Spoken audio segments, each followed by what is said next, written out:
DL4 for only $12,000 with a bigger display, better camera, and the best apps. Plus, get a free 30-day Prime bundle with purchase. Be Mom's hero this Mother's Day. Visit a Digicel store near you. Digicel, better together. This is the news on top of the hour. Live from our studio in Georgetown. Kaieteur Radio, 99.1 FM.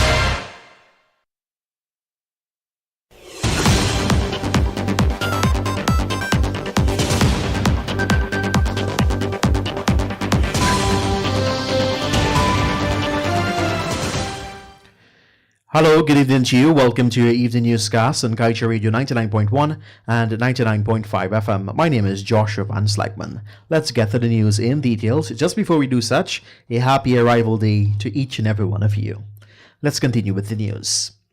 If Guyana is to steer clear of a temporary suspension from the Extractive Industries Transparency Initiative EITI board, when it comes up for a second review on April 1, 2024, it must implement a suite of corrective actions, one of which includes doing more to educate citizens about resource governance. The board said too that Guyana's EITI Secretariat must also do its part to demand high standards of transparency and accountability in the government's operation and in business. The board's recommendation follows its recent announcement that Guyana achieved a fairly low overall score in implementing its 2019 EITI standard. DITI's 2019 standard requires that open data on natural resource income and contract be a routine part of the government and corporate reporting while providing information to stakeholders in a timeframe and format that supports widespread use in analysis and decision making. The board, which manages 55 member countries, said that the overall score of 52 points for Guyana reflects an average of the three component scores. These scores were given in the areas of outcomes and impact, transparency, and stakeholder engagement. Meanwhile, while he was opposition leader, Guyana's Vice President Dr. Barrett Jagdeo had warned that it is wise to beware of foreign oil and gas consultancy firms and their motives, especially in Guyana. His exact words during a 2018 press conference were not because a foreign company puts out a favorable report, a consultancy company, that we must all latch on to it. We have to question the motivations of these companies, particularly consultancies for the oil and gas sector. He had advised that most of these consultancy firms are clients of oil companies and would always put out reports that are favorable to them and not the country. However, 2 years later, it appears as though Jagdeo had ignored his own warning and backpedaled on his 2018 statement because when his party, the People's Progressive Party Civic, took office in August 2020, it hired Alison Redford, a former Canadian politician with ties to ExxonMobil, to review the $9 billion US Payara project. The field development plan, which was completed in 42 days, more than a dozen industry experts with experience reviewing FDPs had said emphatically that no proper review is done with such breakneck speed.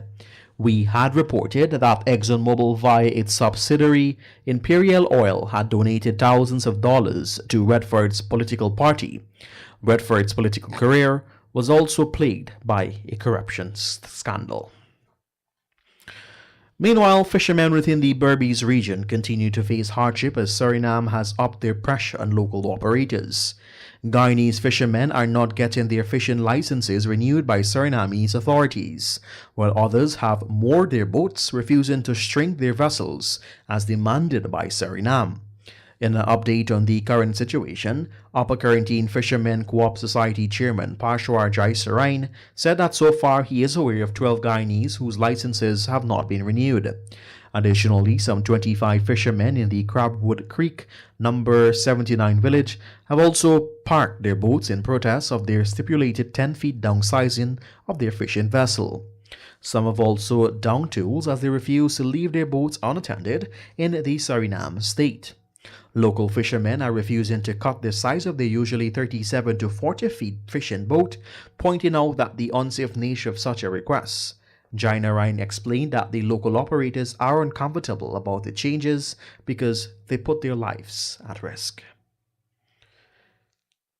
Today marks 641 days since President Irfan Ali took office, and despite boasts of freedom of press and information access, his administration has not held a single post-cabinet media conference to date.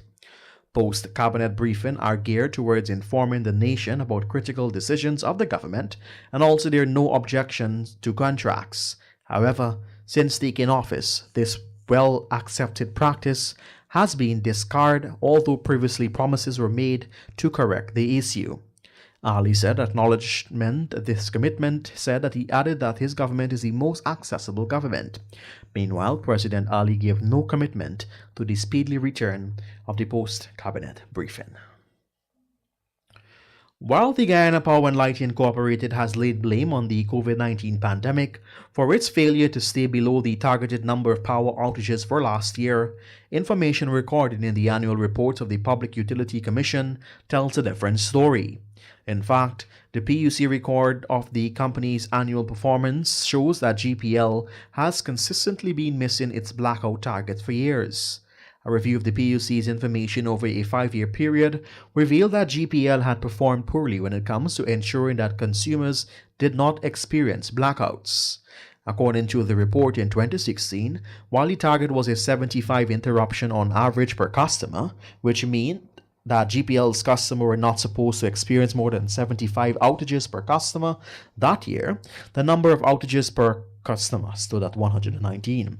In 2017, there was a similar occurrence when the target at 75 and GPL power interruptions climbing to 129 outages. Acting Commissioner of Police Clifton Hicken is now warning private security guards to desist from posing on social media with high-powered rifles, especially on TikTok. Also, Traffic Chief Ramesh Ashram made it clear that sirens on their vehicles are not allowed.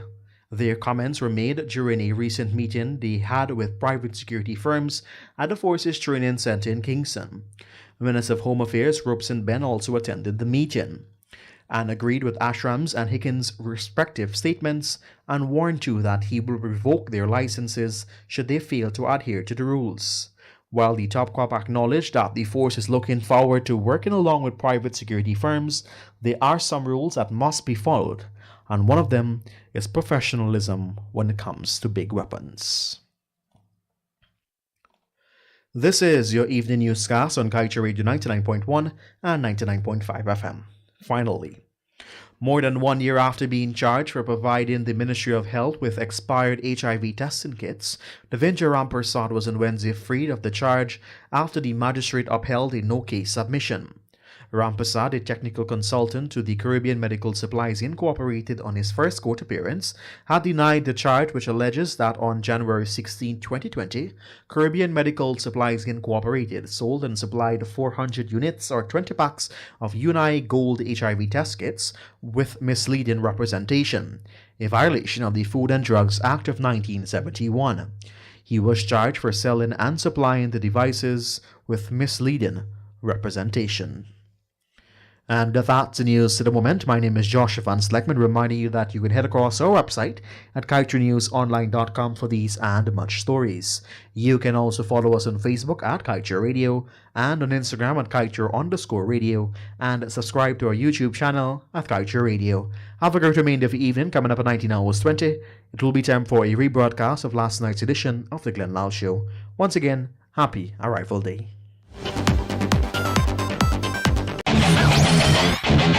Want value for your advertising dollar?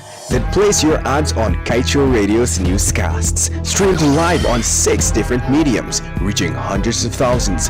Advertise today and watch your dollar grow. Call us on 225-8465 or 226